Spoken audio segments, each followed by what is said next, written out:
first time in 313 days, the U.S. women's national team back on home soil, hosting Colombia at Exploria Stadium in Orlando. And Megan Rapinoe back on the pitch for the first time for the U.S. since March after taking some time off. She told us she has never been more rested in her entire career and says this team is in a really good place. With that, we say welcome to the Volkswagen pregame show alongside the Heather O'Reilly and Alexi Lawless. I'm Sarah Walsh. It is an important year for the U.S. women as the next few months are going to include the She Believes Cup here on Fox Sports, the tune-up for the Summer Olympics. But Heather, it is great to have the Stars and Stripes back in action again. I'm sure it's great for the players, but it's also great for me. Lex, I haven't seen you in so long. It's so good to see you again. Oh, thank you. No one said that to me in a long time.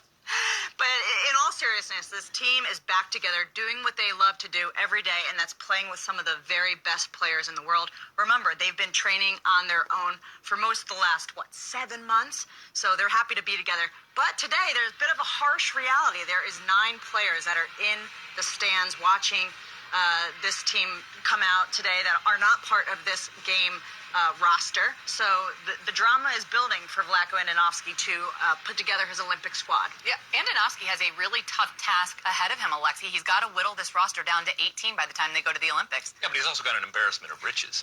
Way back before you were probably even born, back in 1992, there was an Olympics in Barcelona. That's The U.S. nice of you, men's basketball team, if you remember, the Dream Team, right? You had Bird and Magic and Jordan.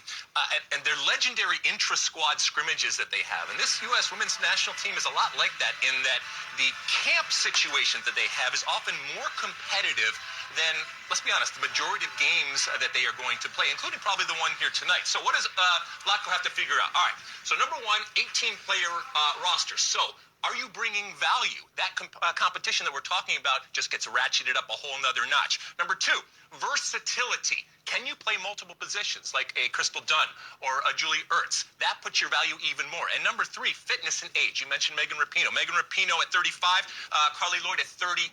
2 days of rest in the Olympics. So it's not necessarily that you're a great player. Are you a great player for the job at hand this summer? And that's really going to be interesting what this next 6 months is going to be about. Okay, he has 27 players in camp. He told us this week that tonight he is putting the best 11 right now to start tonight. So Heather, take us through the starting lineup. And this starting lineup is not a ton different than we've seen with Vlatko Andonovski in the past. Nair will find herself in goal.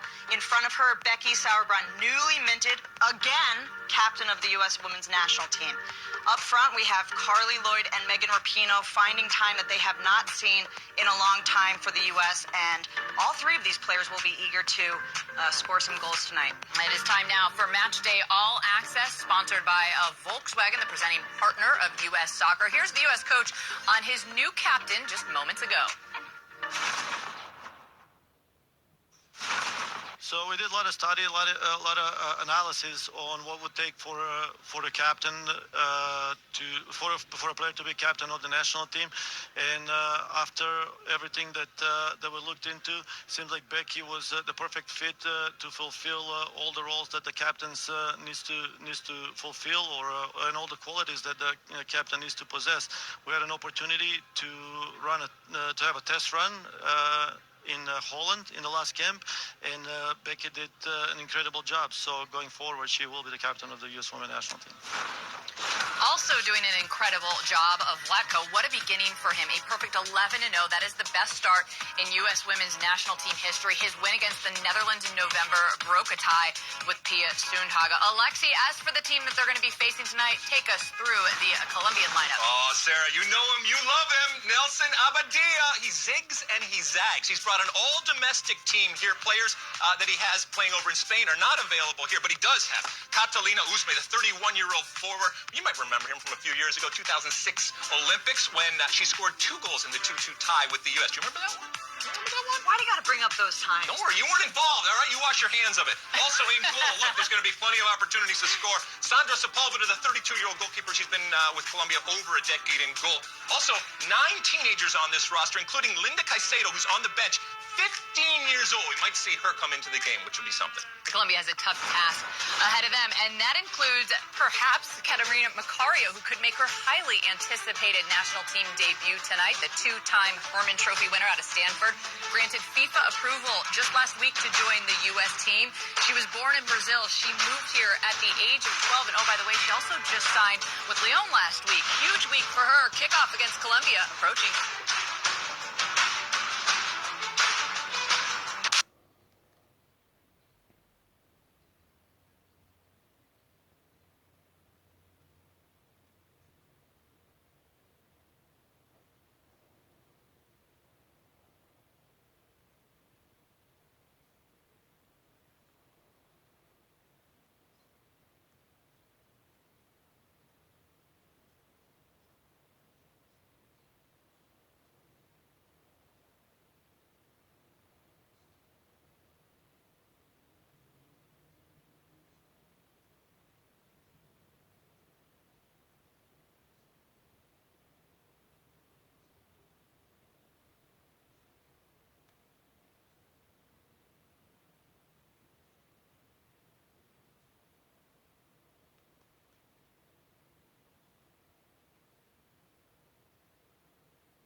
Our coverage is presented by the Volkswagen Atlas Cross Sport as the #1 team in the world takes on Colombia tonight, riding a 32-game unbeaten streak.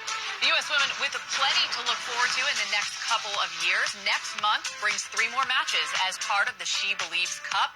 Then in the summer, they're going to head to Japan to take part in the Olympics. The Americans hoping to capture a record 5th gold medal.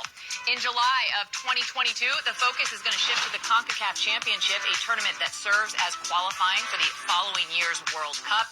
And provided the U.S. qualifies, 2023 is going to be all about defending their World Cup crown. Fox Sports, again, your home for the greatest sporting event on the planet.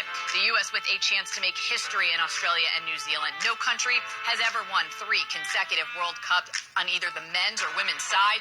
The Americans looking to replicate their success from both 2015 and 2019. And of course, Carly Lloyd, a big part of those World Cup triumphs. Tonight she starts against Colombia. Lloyd inching towards her 300th cap. We're going to identify the players to watch next.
The U.S. women return to the pitch tonight to take on Colombia. Julie Ertz back at Exploria Stadium, where she earned her 100th cap last March against England. You know, Vlatko Andonovski told us everyone came into this camp fit and ready, and the happier he said that makes him, the harder it also makes the job that he's got ahead of him cutting this roster down. Alexi, who are you watching tonight? Megan Rapinoe. You know, you're looking at arguably the most famous American soccer player in history, and certainly at this point, one of the most famous American athletes going right now for what she does on and off the field. But the platform that she has, that platform was created with her incredible ability on the field. And we haven't seen her in years. She's taken a year sabbatical, recharged the batteries in body and mind. So we'll see how she looks, because this sport waits for no one. Who do you like tonight? Well, the one player that I'm going to be watching isn't in the starting lineup, but it's that woman right there, Catarina Macario. She's already broken my heart once when UNC lost to her in Stanford in the NCAA final last year. Great player. As you spoke to earlier, Sarah, she just had a huge week signing with Lyon, getting the okay from FIFA to suit up with the women's national team. We can expect her to come off the bench tonight. She's great as a withdrawn forward, playing underneath, and she's dangerous getting behind. She can create chances, and she will tonight. Now, you mentioned the big things that have happened to her within the last week, and then tonight a national team debut. The U.S. women playing their first match of 2021 tonight. They're going to be back on our air next month when they take part in that She Believes Cup. Andonovski's side set to face Canada, Brazil, and Japan. All three games you can see live on FS1. The number one team in the world ready to kick off against Colombia. The last time these two met, it was the 2016 Olympics. That one ended in a tie. We're going to see at the half JP Delacamera and Allie Wagner on the call next.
sponsored by Volkswagen, the presenting partner of U.S. Soccer. The world champions are back, and 2021 begins with Colombia standing in their way. And not a bad start to the new era. Can Coach Blanco continue his perfect start? Now finds Rapinoe in, shot, goal, 3-0 U.S. And can the U.S. send a message that they're hungrier than ever? The finish by Carly Lloyd. Find out next on FS1.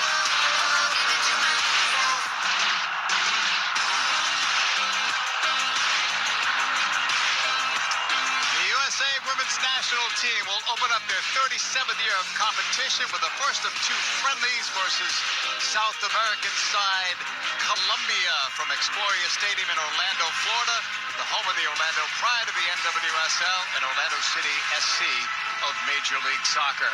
Teams are out of the tunnel. Julie Ertz, Megan Rapinoe wearing the Black Lives Matter jerseys today. On Martin Luther King Jr. Day, the U.S. women's national team will continue to express themselves in words and actions as they fight against racial injustice and racial inequality and fight for equality for all.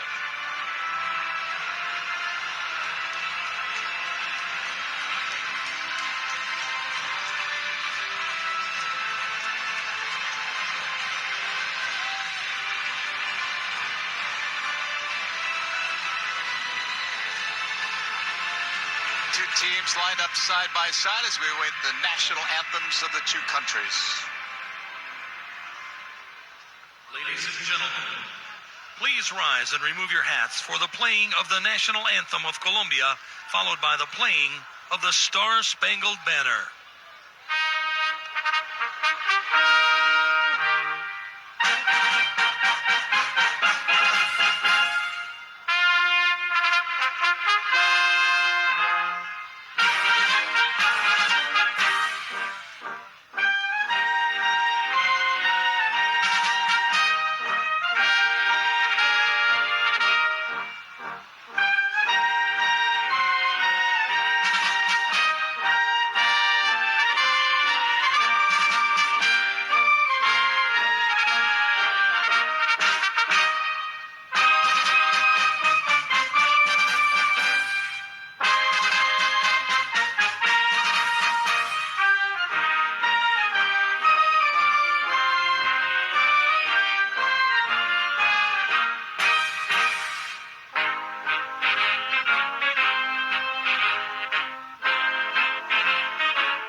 Black Lives Matter on the front of their jerseys. The USA women are getting ready to take on Colombia. It's the first time in their long existence that they've opened up a calendar year playing against a South American team.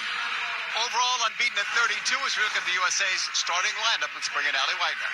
Well, Vlaco told us yesterday that this group played themselves into that starting 11, so there's really no surprises. Usual suspects in that back line and in net. But things start to get interesting in midfield with Haran, Mewis, and Ertz. This is a big, strong personality midfield. They're going to have the ability to win first and second balls, and that's important against a Colombia team that wants to play directing their 9. And then as you look up top with Rapinoe, Lloyd, and Williams, believe it or not, first time out since just about under a year ago for Lloyd and Rapinoe for the U.S. And on that right side with Lynn Williams, she has earned 6 starts out of 12 under Vlaco. She led the team in assists last year, and I think it's going to be important for her tonight to drive in on and play that cutback ball against a Colombian side that is likely to sit back deep and get pinned in. And you look at experience for U.S., it's a relatively unexperienced Colombian side, especially in that back line. 2 players getting their first start, and that's in the right back position, Ibarguen, and in the right center back position, Carabali. They're going to have their hands full with Rapinoe, Haran, and Dunn, who likes to get forward. In midfield, no typical 6 for them. They've slid in Caro, but Uzme, as Alexi touched on, is a key player for them. She leads this team in goals, and she's going to be one of their key outlets, along with Romero, to break pressure from this U.S. press. Very experienced officiating crew led by Karen Abt, NWSL referee. She is from Colorado. You have Katie Nesbitt as the AR1, 2020 MLS AR of the Year, along with Brooke Mayo and Danielle Chesky. Ali, what about some keys? What do we look for tonight? Well, look, I think there's going to be a lot to pay attention to.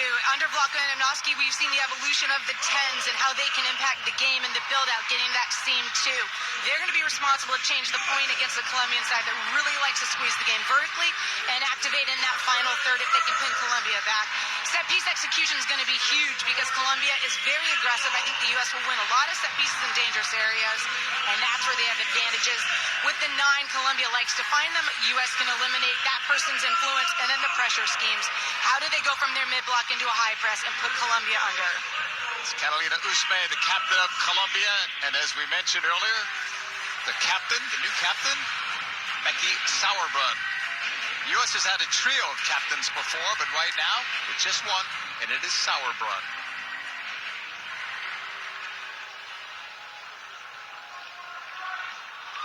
USA in the white tops, blue shorts. Colombia in the blue and yellow, and they have it. We're underway from Orlando, Florida. Salazar, 21 for Colombia, will push it back.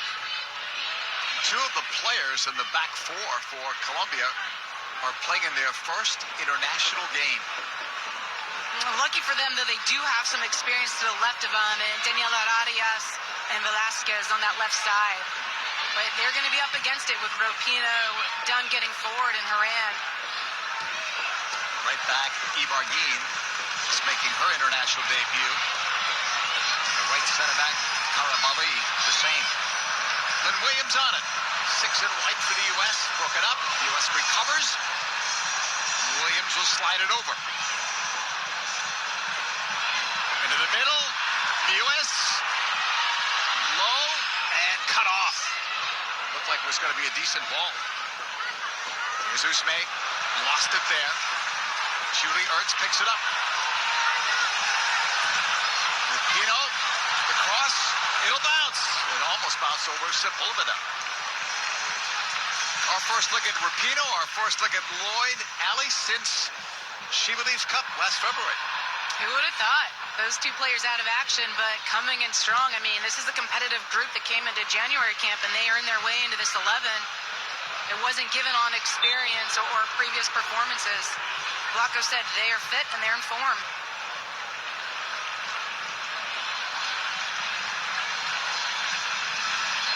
Here in the second minute, that's Abby Dahlkemper.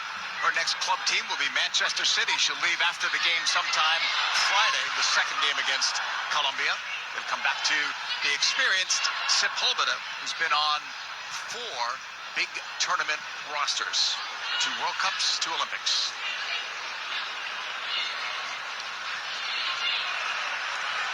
Vlaco Andonovski has the best ever start as a U.S. women's national team coach. Can't do better than that. Perfect. 11-0-0. Expected to win these next couple of games before the competition heats up with She Believes Cup, when the opponents get better with Brazil, Canada, and Japan all coming to the U.S. to play. Colombia's coach is Nelson Abadia. He was successful in the 2019 Pan American Games where they won it, but they haven't played a game since, which is one of the problems with this Colombian side, Ali. They have not played a game since 2019. It's a full year. You're preaching to the choir. I mean, they've got to continue to invest in their women's program. Get a look at the mix up there between Rapinoe and Caro, and it's actually put Colombia in a good position here on the set piece. From distance. The left foot passed in. It's loose in the box. And they've got contact in there. USA will have it. Usme scored on a couple of free kicks in the 2016 Olympics, so she's always a threat, but that time she was looking for someone else. And a bunch of them offside when that ball was sent in. Yeah.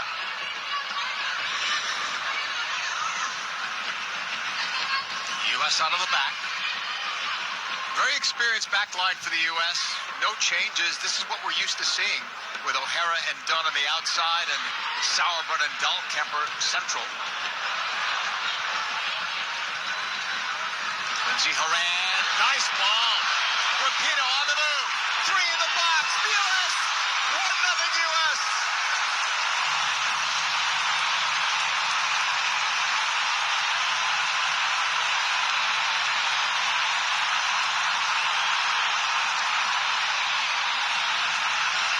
Really just a walking goal. There's a ton of space out there. First of all, the diagonal ball into the 10 is so important from the U.S. They've been working on that. Horan gets herself faced up and then lays a nice ball Rapinoe can run onto, has plenty of time to be able to pick her head up and find the run of Sam Ewis, just arriving late in the box with no marker on her. Really training ground stuff here for the U.S., and it's a lot of space. If you give the U.S. players that much time on the ball, they are going to pick you apart with efficiency. And it's a perfect look at it. For Samantha Ewis, her 19th international goal. Assist going to Lindsey Horan and Megan Rapinoe on this left side. It is Robledo sending it inside, and now it's headed away by Dunn. Horan will pick it back up.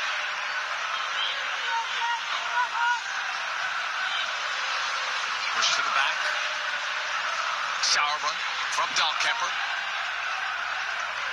Horan will move it to the outside. Crystal Dunn will be playing for Portland when the season starts. So will Becky Sauerbrunn. A lot of trades during the NWSL offseason. Some of them were made to get players closer to family. And again, JP, we're seeing that diagonal into the opposite side 10. It's a space the U.S. looks to take advantage of, and Colombia's struggling to pick it up right now. Dunn high upfield, into the box. They were looking for Lloyd. It'll fall to O'Hara. Gives up the shot. U.S. right side. Williams. O'Hara can't get a shot off.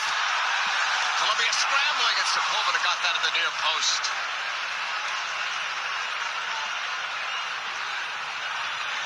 That was a scramble in front. It's already bad enough that Colombia's given up an early goal, Ali, but for their sake, they can't afford to give up 2 quick ones this early. No, and it's going to take a lot of discipline. If the U.S. does get into those situations, into those positions around the 18, they have to stay with the players and mark up in the box, because the cutback ball is on against Colombia, or at least in the games that I've seen. Look at this from U.S. to Williams. And Sepulveda anticipated that well.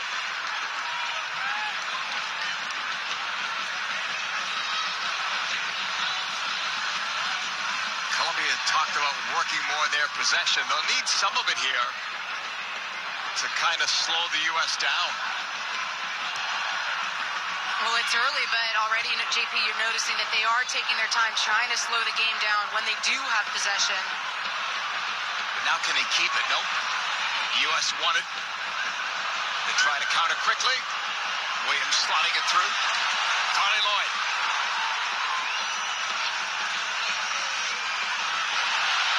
O'Hara on the overlap.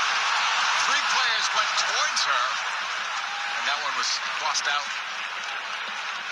O'Hara also has a new team. She'll play for the Washington Spirit when the NWSL season starts again. They expect to start their season in May, but first they'll have another Challenge Cup scheduled for April.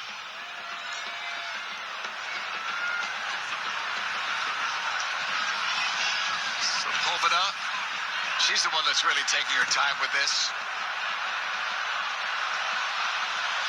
US got a piece that time of Salazar. And now the foul on the US, Sam Ewis. Sam's doing well for both club and country. 6 goals in 16 games playing for Manchester City, including a big goal in an FA Cup final win. And I think she's enjoying being higher up on the field for Man City. She says she plays a similar position there that she does here for the U.S. And she's not alone. Look at all the players that are playing now in Europe. That's so different. It's kind of like on the men's side now, Ali, we're seeing a lot of big clubs now. It's not just Christian Pulisic, it's Weston McKennie, it's so many others. And now we're seeing it on the women's side. And it's what you want. It's everything that we as players have pushed for. It's more opportunity in the women's game to go abroad, to stay home, have more competition, compete with the NWSL to try to be the best, force the NWSL to be better, force these teams to step up, across the pond and here. I think it's great for the women's game. Me too. Win-win. Here's Lloyd. Kept it in at the end line. That's blocked. Colombia back on it on this right side. Margin, and that is another foul on the U.S.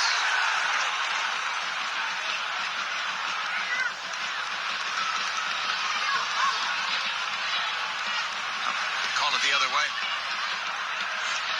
Foul on Pavi. Megan Rapinoe will take this free kick from the far sideline.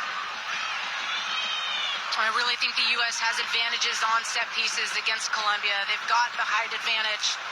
You can just see right there, Sam Ewis, even Kelly O'Hara is taller than her mark, and they have the ability to lose them. Rapinoe will launch this one. The header right at goal. Horan was right there. She's one of their frequent targets. Julie Ertz is another. And wide open at that. I mean, no one on her. Acres of space right there. She could not get near or far. Unfortunate for her, it goes right to Sepulveda. And Williams denied there. And Velasquez was fouled that time by Lynn Williams. Williams led the U.S. last year with 6 assists. Also had 3 goals in Olympic qualifying. Making a claim for herself to get more minutes under Vlatko Andonovski. She is definitely one of those players. I remember when Vlatko got hired, we talked about who was going to benefit from this transition, and she's been one of the players that has gotten more minutes, more starts under him. Second all-time leading goal scorer. Only Sam Kerr has more goals in the NWSL than Lynn Williams. A 1-0 lead to the United States over Colombia here in the 11th minute. Limited capacity. You can see fans in the stands wearing masks. We're told that they could sell no more than 4,000 tickets in this 25,000-plus facility. Dahlkemper will push it across to Sauerbrunn. Return, got it from Horan. Intended for Ewis, cut off. Salazar dropping it back. Velasquez, oh, that's dangerous. Picked off, too fancy there. Cleared by Colombia. Ibarguen. Lost it to Horan. Good work by Lindsey Horan coming back.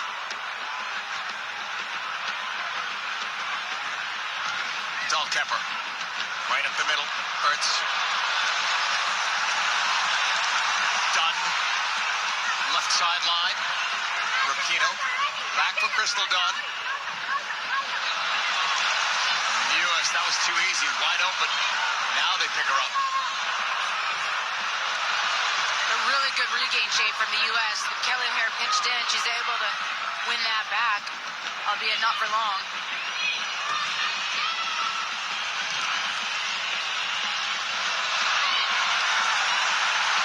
So we go safely back to Sepulveda. Daniela Arias lets it go.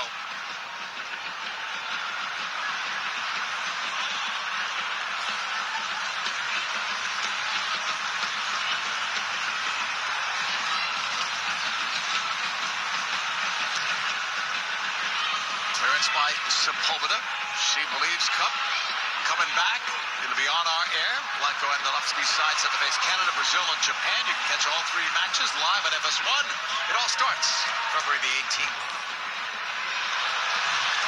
Lloyd was looking for that ball, almost got to her. Ooh, hard challenge from O'Hara. Still down is Velasquez. Play continues. Ball moved to the left sideline. Moran slips it to Rapinoe, pulling it back. Help is coming. It's done. Right-footed shot too high.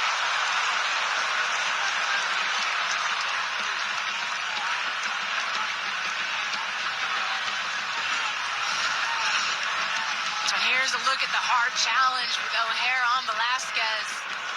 Both go to ground early. And then Velasquez maybe selling it a bit. Let's bring in Dr. Joe Magnick, Fox Sports Rules analyst. What'd you think, Doc? Aggressive challenge? Well, when you see 2 players go to the ground early like that, it's tough to call a foul on either one of them. But from an officiating point of view, in the middle of the field there, trying to keep the game under control, I'd like to see a free kick given, and I think the USA deserved one there as well. Thank you, Doctor. Here is Williams shooting it. Saved by Sepulveda. That was big. Keeping the scoreline still respectable at 1-0 down for Colombia. O'Hara, nice punt. They're converging on her. Now the header stopped by Sepulveda. That's 2 headers that have been right at Sepulveda, that time by Lloyd.